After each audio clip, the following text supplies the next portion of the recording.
iléeṣẹ́ tó ń rí sí ọ̀rọ̀ oyè jíjẹ àti ọ̀rọ̀ ìjọba ìbílẹ̀ nípínlẹ̀ Ọ̀yọ́ wọ́n láwọn ti rí ìwé orúkọ Balógun Olakuleyin gẹ́gẹ́ bí ẹni tí yóò bọ́ sí orí àpèrè tilẹ̀ Ìbàdàn ẹlẹ́ẹ̀kẹtàléníogójì léyìí tí àwọn ìgbìmọ̀ afọbajẹ nílẹ̀ Ìbàdàn tí wọ́n fọwọ́ sí gẹ́gẹ́ bá a ṣe gbọ́ gẹ́gẹ́ sì jáde nínú ìròyìn léyìí tó ń túmọ̀ sí pé ohun tá a mọ̀ retí báyìí ní abala bẹ̀yẹn ni wípé kí gómìnà fọwọ́ sí ìwé ló kù kó fọwọ́ sí ìwé yẹn pé ọ̀dà òun ti buwọ́lù o kí lẹ́yìn ìgbà tí gómìnà bá wá buwọ́lù tán tí ó fi àṣẹ sí yíyàn tí àwọn afọbajẹ nílẹ̀ Ìbàdàn tí wọ́n yan Balógun Olakuleyin gẹ́gẹ́ bí ẹni tí ó bọ́ sórí àpèrè Olúbàdàn tilẹ̀ Ìbàdàn nígbà tí gómìnà bá fọwọ́ sí tán tó bá buwọ́lù tó bá fàṣẹ sí i ó ní ètò tó wá bẹ̀rẹ̀ ètò ìgbadé. Yorùbá ní ọjọ́ gàtí ọjọ́ gàtẹ́ ó fẹsẹ̀ méjèèjì tiro. Yorùbá ní àjẹké lánàá ọmọ kú lénìí ta ní ọ̀sà mọ̀ wípé àjẹ́ tó ké lánàá lọ́pọ̀ ọmọ jẹ.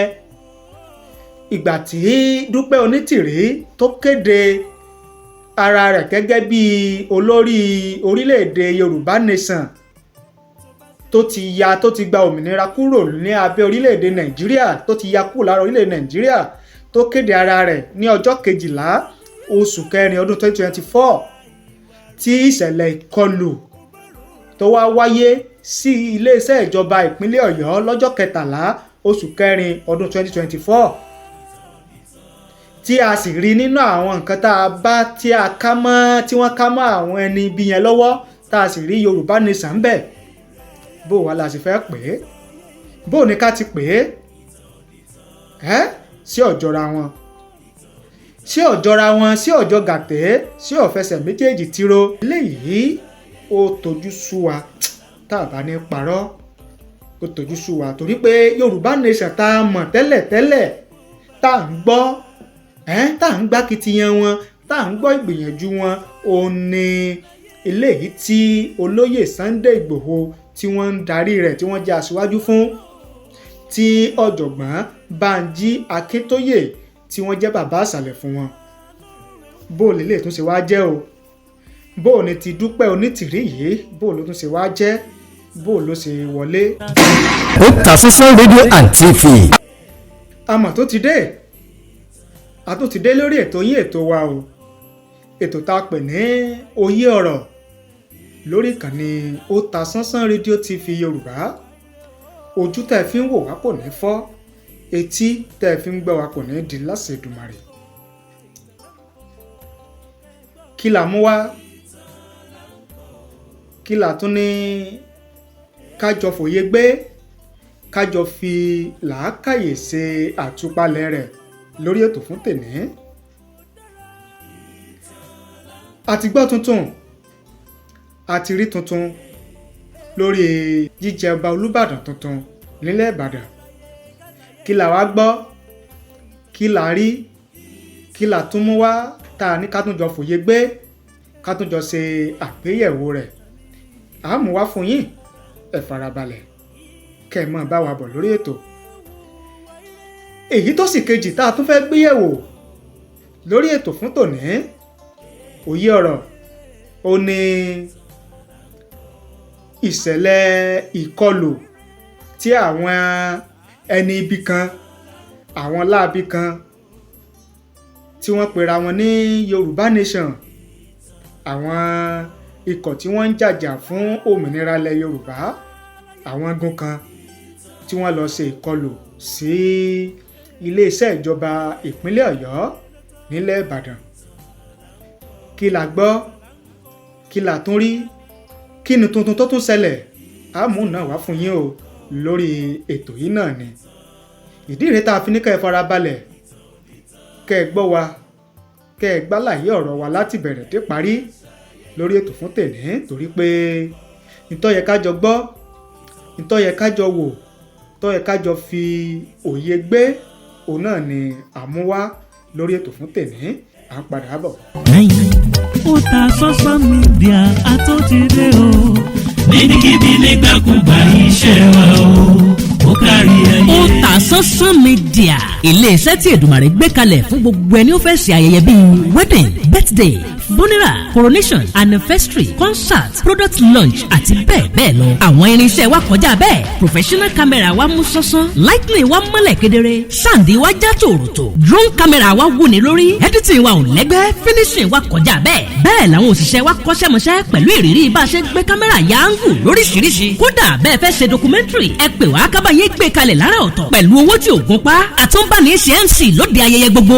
Ẹ pè wá sójú òpó 07063291779. Iléeṣẹ́ wa wà ní nọ́mbà 13 Ọlágòkè Àkànó Street, Àbáyọ̀mí Ìwó Road, Ìbàdàn. Otasansan Media níbikíbi. Ní ọjọ́ ajé Monday ọjọ́ kẹẹ̀ẹ́dógún oṣù kẹrin ọdún 2024 tá a wà yìí, ètò tá a ṣe lórí ìkànnì yìí a sọ fún yín wípé àwọn èèyàn ń pè wá, wọ́n ń bi wá léèrè wípé ṣé àwọn ìgbìmọ̀ afọbajẹ nílẹ̀ Ìbàdàn léyìí tí àgbáòye sẹ́nitọ́ Rasidi Adéwọ̀lú Ládọjà léyìí tó síwájú wọn, àwọn èèyàn bí wá pé ṣé wọ́n ti mú ìwé orúkọ tí wọ́n fi yan Balógun Olakuleyin gẹ́gẹ́ bí Olúbàdàn tó gẹ́gẹ́ bí ẹni tí ó bọ́ sí orí ìtẹ́ Olúbàdàn. Ìwé tí àwọn afọbajẹ tí wọ́n wà níbi ìpàdé yẹn tí wọ́n fọwọ́ sí wípé ṣé wọ́n ti mú lọ sọ́dọ̀ gómìnà. A wá ṣe ètò ní ọjọ́ ajé Monday ọjọ́ kẹẹ̀ẹ́dógún oṣù kẹrin ọdún tá a wà yìí. A sì sọ nínú ètò yẹn wípé àwọn ò tí ì gbọ́ àṣàtàná ọjọ́ ajé Monday ọjọ́ kẹẹ̀ẹ́dógún oṣù kẹrin ọdún 2024 wípé àti ìgbọ́ pé àwọn afọbajẹ wípé wọ́n ti mú ìwé yẹn lọ sí ọ̀dọ̀ ìjọba ìpínlẹ̀ Ọ̀yọ́, a sì tí ìgbọ́ pé ìjọba ìpínlẹ̀ Ọ̀yọ́ láwọn ti ríwé yẹn gbà. A wá ṣe ètò eléyìí láti fi yànnàná torí pé lẹ́yìn ìgbà tá a ṣe ètò yẹn tán tá a dá ìbéèrè táwọn èèyàn ń bi wá yẹn, òun ni a tún padà gbọ́ nínú ìròyìn ni ìròyìn padà gbé wípé ìjọba ìpínlẹ̀ Ọ̀yọ́ wọ́n ti rí ìwé orúkọ tí àwọn afọbajẹ nílẹ̀ Ìbàdàn tí wọ́n fi yan Balógun Olakuleyin gẹ́gẹ́ bí ẹni tí ọpọ́n orí ìtẹ́ Olúbàdàn sún kàn, gẹ́gẹ́ bí ẹni tí ó bọ́ sí orí ìtẹ́ ọba Olúbàdàn tilẹ̀ Ìbàdàn.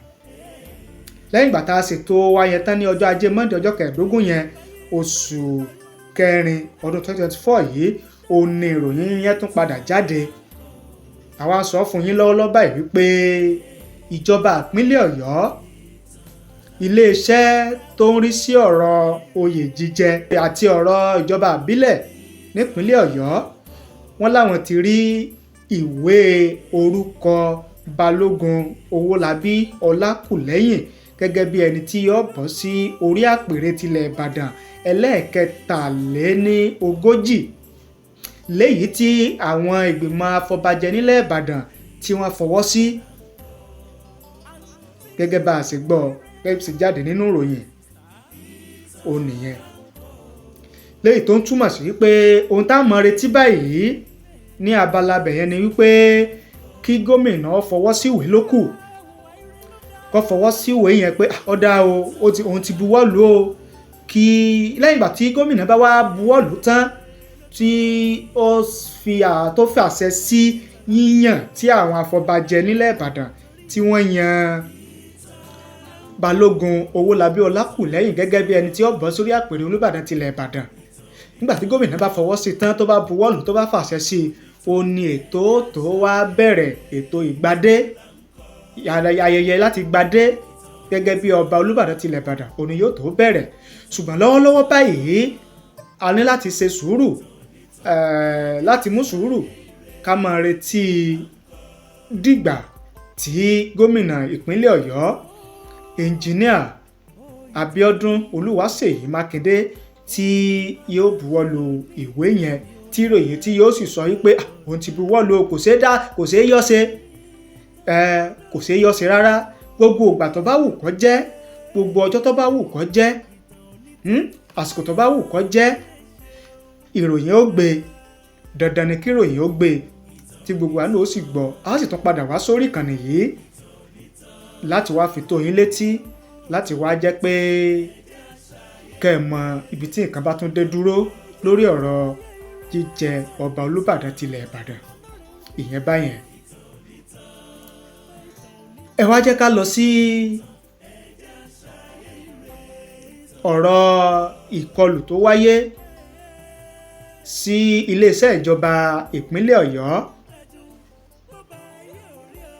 ní Agodi nílẹ̀ Ìbàdàn, èyí tó wáyé lọ́jọ́ sátidé ọjọ́ 13 oṣù kẹrin ọdún tá a wà yìí. Kí ni tuntun tó ṣẹlẹ̀? Kí ni tuntun tá a gbọ́ tá a mú wá fún yín? Ohun tá a gbọ́ ó ní wípé iléeṣẹ́ ọlọ́pàá ní ìpínlẹ̀ Ọ̀yọ́ wọ́n ti kéde aṣíwájú ikọ̀ kan tó ń béèrè fún òmìnira ilẹ̀ Yorùbá. Ìyẹn aṣíwájú wọn kan, arábìnrin Dúpẹ Onitiri. Iléeṣẹ́ ọlọ́pàá ti ìpínlẹ̀ Ọ̀yọ́ wọ́n ti kéde Dúpẹ Onitiri gẹ́gẹ́ bí ẹni tí wọ́n ń wá o, látàrí wípé ìròyìn ń gbé wípé Dúpẹ Onitiri yìí pọ̀ wà nínú àwọn èèyàn tó rán àwọn ẹni ibi yẹn níṣẹ́. Lára àwọn tí ó ń ṣàfihàn tàbí tó ń ṣe àpèjúwe Dúpẹ Onitiri gẹ́gẹ́ bí ẹni tí ó ṣàyàgbàgbà tó rán àwọn ẹni ibi tí wọ́n ṣèkọlù yẹn níṣẹ́, ó ní wípé ṣẹ́gbà pípa ní ọjọ́ Sátọ̀dé ọjọ́ 13 oṣù kẹrin ọdún 2024 ni wọ́n ṣèkọlù yẹn.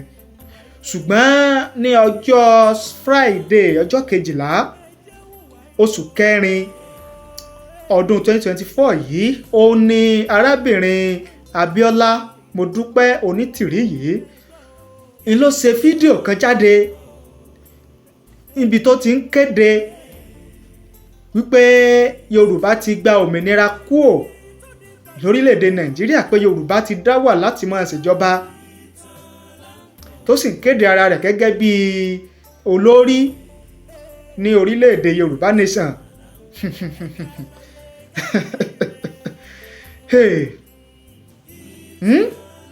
Ṣùgbọ́n ní ọjọ́ kejì tó ṣèkéde yẹn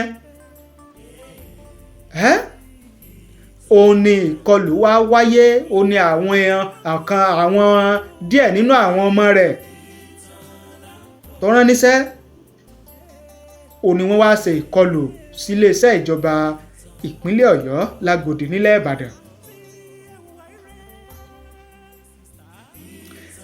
Gẹ́gẹ́ bá a ṣe rí, gẹ́gẹ́ bá a ṣe wò ó, lára àwọn nǹkan tó ń ṣàfihàn àwọn èèyàn tí wọ́n ṣe ìkọlù sí iléeṣẹ́ ìjọba ìpínlẹ̀ Ọ̀yọ́ yẹn, ó ní àsíá tí wọ́n mú dání tí wọ́n gbìyànjú láti ta sí iwájú iléeṣẹ́ àwọn aṣòfin nípínlẹ̀ Ọ̀yọ́. Nígbà tí wọ́n ká fúláàgì ti ìjọba ìpínlẹ̀ Ọ̀yọ́ tó wà lókè tí wọ́n ká kúrò, wọ́n tún ká fúláàgì ti ìjọba orílẹ̀ Nàìjíríà tó wà lókè ní ojú kan náà, wọ́n ká òun náà kúrò. Wọ́n wá gbìyànjú láti ta àsíá àti tiwọn tí wọ́n mú dání, ìyẹn fúláàgì tiwọn tí wọ́n mú dání tí wọ́n kọ Yorùbá nation sí. Wọ́n gbìyànjú láti ta kó tó di pé ọwọ́ àwọn agbófinró, ọwọ́ àwọn ẹ̀ṣọ́ aláàbò kó tó di pé wọ́n mú wọn.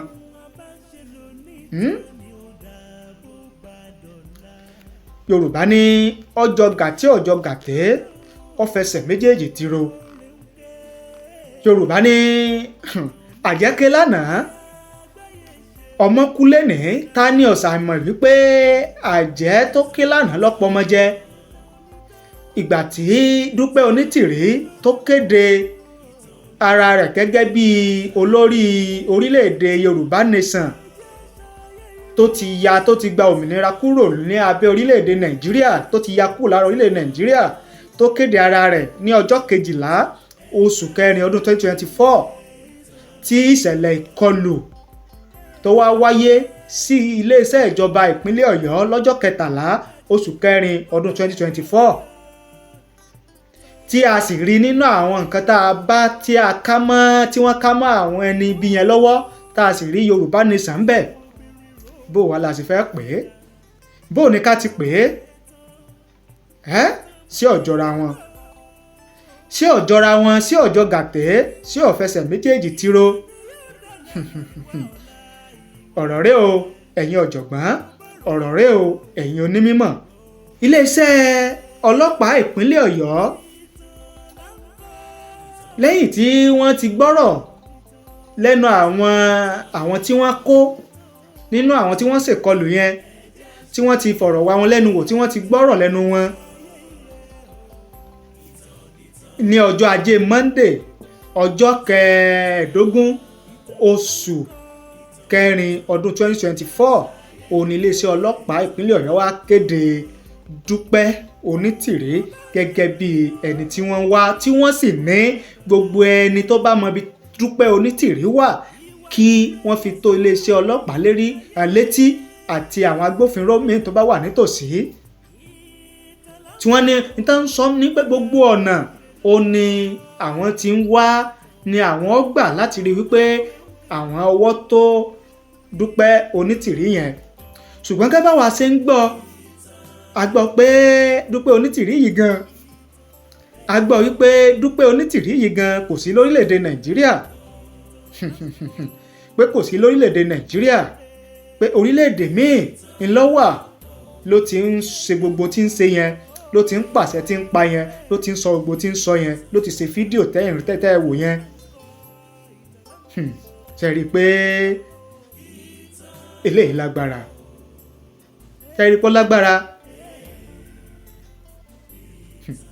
Lára àwọn ọmọ tí wọ́n kó, lára àwọn tí iléeṣẹ́ àwọn ẹ̀ṣọ́ aláàbò tí wọ́n mú nínú àwọn tí wọ́n ṣèkọlù yẹn, nígbà tí wọ́n fi ọ̀rọ̀ wọ̀ kan lẹ́nu wò nínú àwọn tí wọ́n kó yẹn, obìnrin kan wọ́n pé kí gan lọ wá bí léèrè pé kí gan lọ wá dérú kan báyìí, ta ló rán ọ, kí ló tán fi rán ọ, kí ló tó fi jẹ́rú sẹ́ báyìí.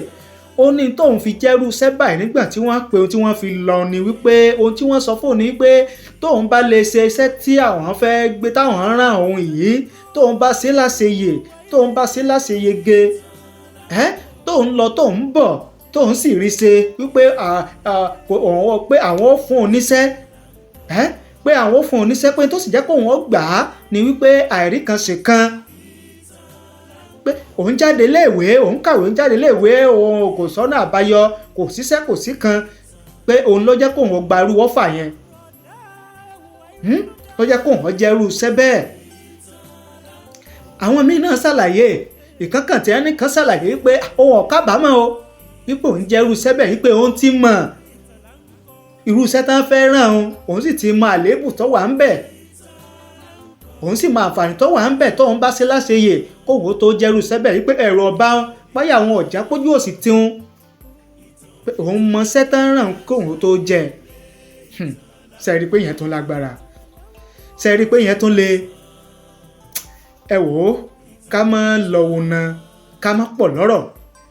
Iléeṣẹ́ ìwé ìròyìn The Nation lórí ẹ̀rọ ayélujára online, wọ́n gbé ròyìn yẹn, wọ́n gbé story yẹn. Bó ni wọ́n ṣe gbé, bó ni ìwé ìròyìn The Nation online wọn, bó ni wọ́n ṣe kọ. Ẹ farabalẹ̀, ẹ jẹ́ kí a mú wá fún yín bí ìwé ìròyìn The Nation bí wọ́n ṣe kọ story yẹn kó tún lè bá yé yín dáadáa. Àwọn tún mẹ́nu bà ilé ìtawò tún mẹ́nu bà. Ẹ farabalẹ̀, ẹ jẹ́ ká jọ fi òye gbé. The police yesterday launched a manhunt for Mrs. Dúpẹ́ Onitiri Abiola, a suspected sponsor of the invasion of the Oyo State government secretariat in Ibadan by some Yoruba Nation agitators. The manhunt for Mrs. Onitiri Abiola a widow of the business mogul and prominent politician, the late Chief Masud Abiola MKO, followed her broadcast in a viral video in which she claimed responsibility for the violence that jolted the governments of the 6 southwest states. Basorun Abiola won the 1993 presidential election but was denied the joy of victory by the military junta. He proclaimed himself president and was put behind bars. He died in custody in 1988. The agitators on Saturday morning, wielding guns and other weapons, many of them wearing military camo, invaded the Oyo State House of Assembly complex located inside the secretariat and hoisted their flag. They also attempted to breach the security of the governor's office before they were repelled by security operatives. No fewer than 21 of the agitators were rounded up. Yesterday, those arrested were paraded by the police with the arms, ammunition, camo, and other items recovered from them. Oyo State Police Commissioner Adebola Hamzat, who paraded the 21 suspects, described the invasion as a criminal, unpatriotic, and a clear case of treasonable felony and terrorism, which will be meted with adequate sanctions. Although he did not mention the name of Mrs. Onitiri Abiola, Special Advisor to the Oyo State Government on Security Matters, Mr. Fatai Owoseni said he was aware that she is leading a group of Yoruba Nation agitators. Professor Banji Akintoye, who is the leader of another Yoruba group, along with Sunday Adeyemo Igboho, in a statement on Saturday in which he dissociated his group from the action, alluded to the group as the one led by Mrs. Onitiri Abiola. Thereafter, a viral video by Mrs. Onitiri Abiola claiming leadership of the group surfaced on social media, explaining how it happened on Saturday. The police chief said, and I quote, "At about 8:55 a.m., information was received that some men dressed in military-like camouflage and armed with pump-action semi-automatic rifles were sighted on motorcycles around Olome and moving into Ibadan. At about 9:15 a.m., the hoodlums, later known as Yoruba Nation Agitator Group, were traced to the state secretariat and the premises of the governor's office. They hoisted their flag at the House of Assembly, proclaiming the creation of Democratic Republic of the Yoruba. With police reinforcements, the miscreants were warned to disperse.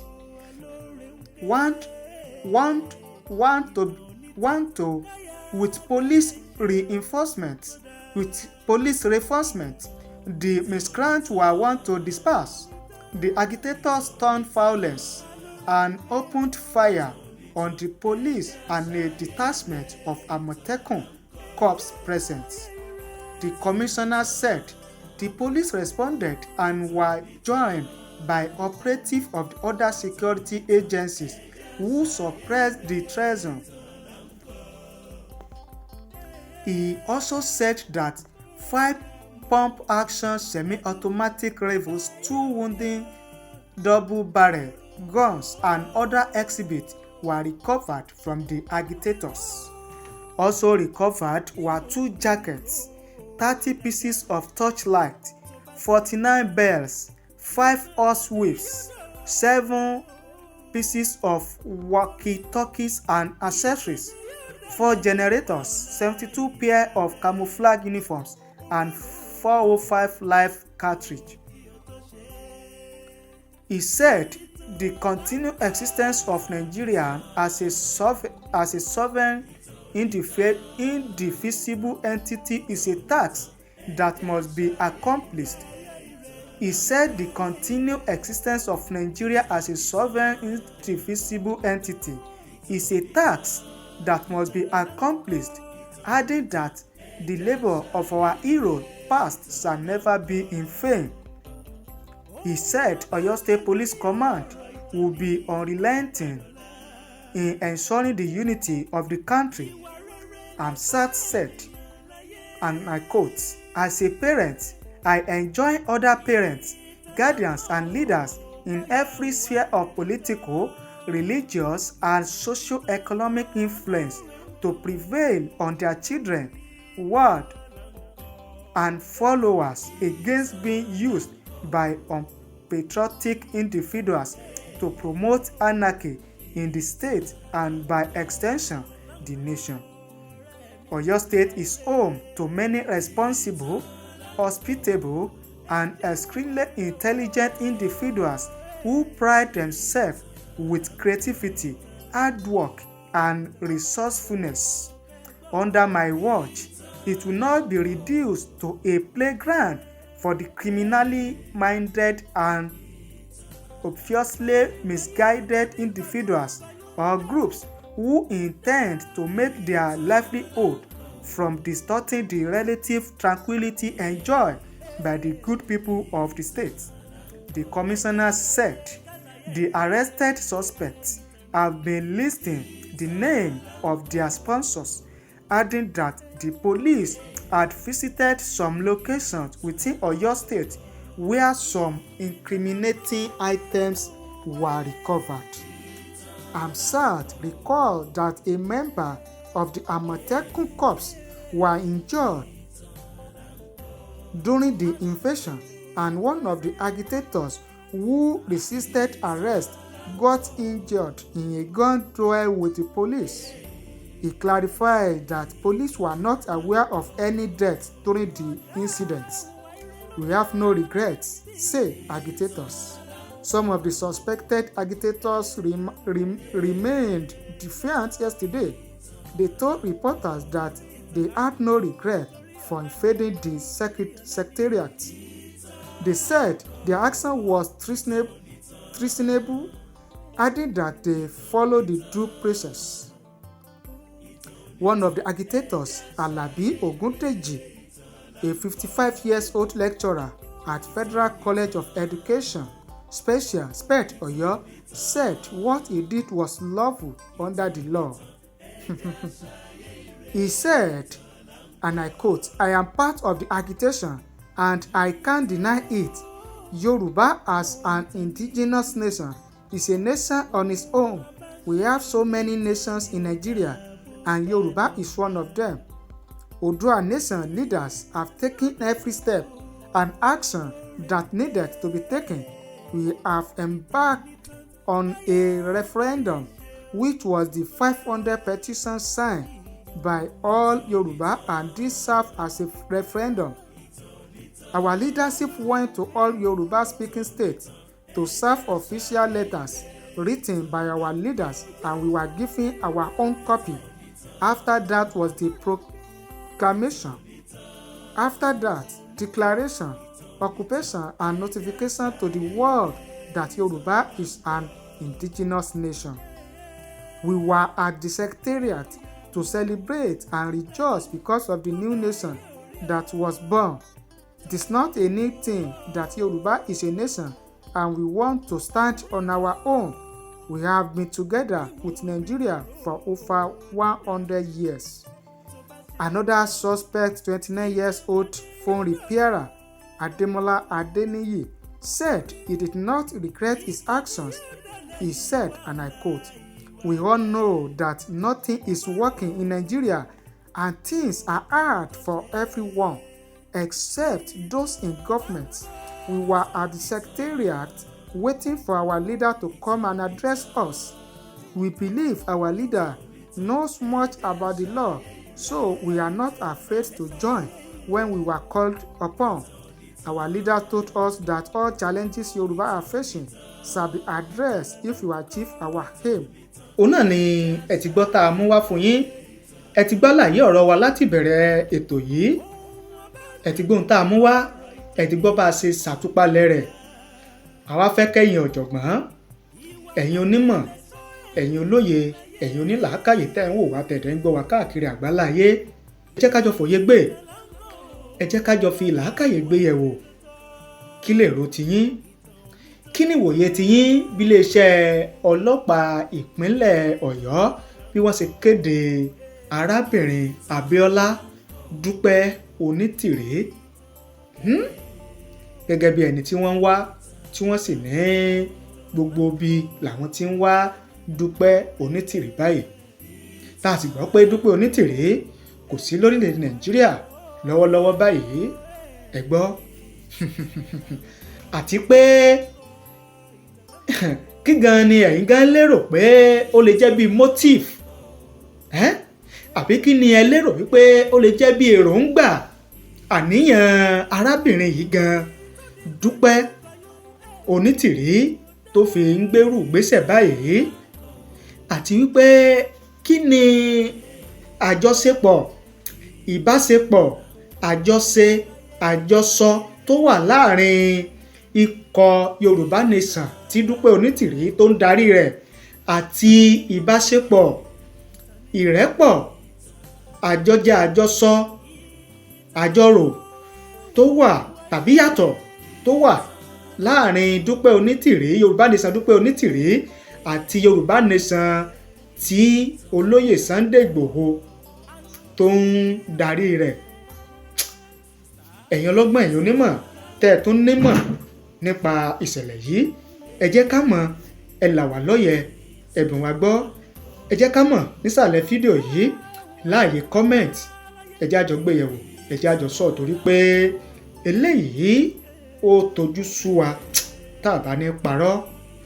Ó tojú sú wa torí pé Yorùbá Nation tá a mọ̀ tẹ́lẹ̀ tá à ń gbọ́ tá à ń gbá kitiyan wọn, tá à ń gbọ́ ìgbìyànjú wọn, òun ni eléyìí tí olóyè Sunday Igboho tí wọ́n ń darí rẹ̀, tí wọ́n jẹ́ aṣíwájú fún, tí ọ̀jọ̀gbọ́n Bánjí Akíntóyè tí wọ́n jẹ́ bàbá àṣàlẹ̀ fún wọn. Bó lè lè tún ṣe wá jẹ́ o, bó ni ti Dúpẹ Onitiri yìí, bó ló tún ṣe wá jẹ́, bó ló ṣe wọlé. Ẹ jẹ́ ká mọ̀ nísàlẹ̀ fídíò yìí láàyè comment. Ibi láti dákẹ́, ibi ni a ti gé pété fún tòní lérí ètò tá a pè ní Òye Ọ̀rọ̀. Tajudeen Olówó Òkèlè orúkọ tèmi, ìnàjú ẹkùn tí bọdẹlẹ́rù ní gbogbo ìgbà. Ẹ̀ṣọ́ kò yí ni mí, Ìkòyí ẹ̀ṣọ́ nílé bàbá tó bí mi lọ́mọ. Títí ọ̀la tààtún pàdé lórí ètò, lórí àkọ́tún ètò Òye Ọ̀rọ̀ tààtún mú tuntun wá fún yín. Ẹ má gbàgbé o láti bá ní subscribe sórí ìkànnì wa. Ẹ̀yin tẹ́ ẹ bá ti darapọ̀ mọ́ wa tẹ́lẹ̀, ẹ̀yin tẹ́ ẹ bá sì ti darapọ̀ mọ́ wa, ẹ má gbàgbé láti bá ní share program wa. Ẹ bá ní share rẹ̀, ẹ bá ní pín lógúnlógún, ẹ bá ní pín lọ́gbọ̀nlọ́gbọ̀n, kó débi tó yẹ kó dé, kó dọ́dọ̀ àwọn tá a dárúkọ lórí ètò yìí, kí wọ́n rí gbọ́, kí wọ́n rí wò. Ẹ ṣé o bẹ́ẹ̀ ṣe ń wò wá, ẹ ṣé bẹ́ẹ̀ ṣe ń gbọ́ wá lórí ìkànnì yìí. Á pàdé lọ́la láṣẹ Èdùmàrè.